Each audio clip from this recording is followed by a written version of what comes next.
I will show you step by step how to change your old kitchen tab. So let's get started. Under your sink, find your isolation valve, use a flat screwdriver, give it a quarter turn so that its slot would be across the pipe in order to turn off the water supply to your kitchen tab. Then run the kitchen tab to drain the water from your pipes.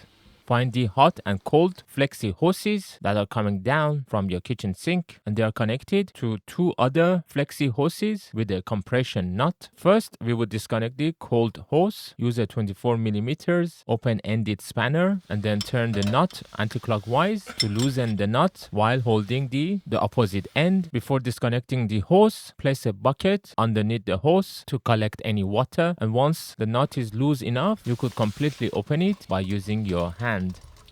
Using a marker, mark the pipe with the letter C so that you will remember it's the cold connection. Now, similarly, disconnect the hot flexible tab connector. In the next step, we will need to undo the retaining nut from the long threaded stud right underneath the sink below the tab. Use a box spanner and then turn the nut counterclockwise to loosen it. Meanwhile, have a second person hold the tab steady from the above so the whole tab doesn't spin while trying to undo the nut. Once you break the initial tension, it should spin freely. Back the nut all the way down the thread, head back above the sink, grab the body of the old tap and simply pull it straight up. And then first pull one of the hoses out and then the other one also would come out easily. Take a moment to thoroughly clean the area around the tap hole. Now let's look at our new tap. First, slide on the base ring. This metal piece slides right up over the flexi hoses and sits flush against the bottom of the tap body. If you will look closely at the bottom, you will see it houses the rubber O-ring gasket. That is what creates the top side seal and completely preventing any splashed water on your sink from leaking down into the cabinet below. At the bottom of your tab, you should find a hole. Screw in the threaded stud until it is tight. Take a screwdriver and insert it into the bottom of the stud and turn it clockwise to further tighten it. Then carefully feed the hoses down through the tap hole one at a time. Place the tap on the sink and then turn the tap in the position that you want to keep, and at the bottom of the tap you could see the stud.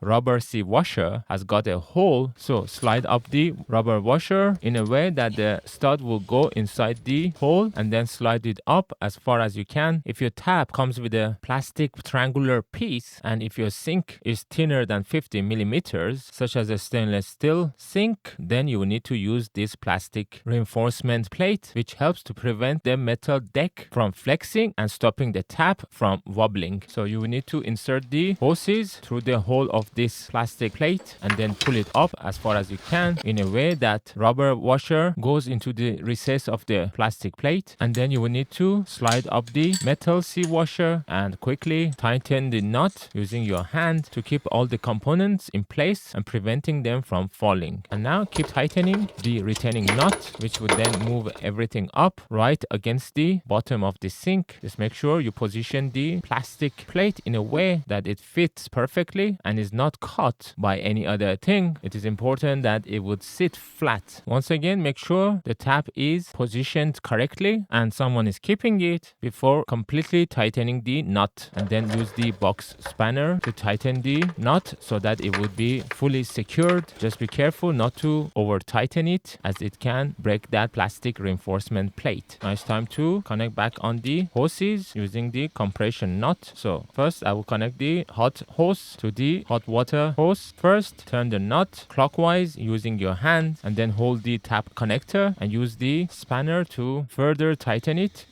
Now reconnect the cold water hose to the isolation valve and finally tighten that as well with a spanner. Using the flat screwdriver, quarter turn the slot of the isolation valve until the slot is in line with the pipe. This would allow the water to flow again. Slowly open your new tap and you can see the water is flowing very well. Test both cold and hot water. Also, while running the tap, stick your head back under the sink for a visual leak inspection. Carefully check the compression nuts and feel around the base of the tap. You're looking for any active drips or slow follow weeping leaks. I've made many other videos that are complementary to this video to fully cover you for any possible differences or pitfalls. You can find them all in the pinned comment. And if you still have any questions, drop a comment below. And if this video helped you to install your new tab, don't forget to like and subscribe to support my channel.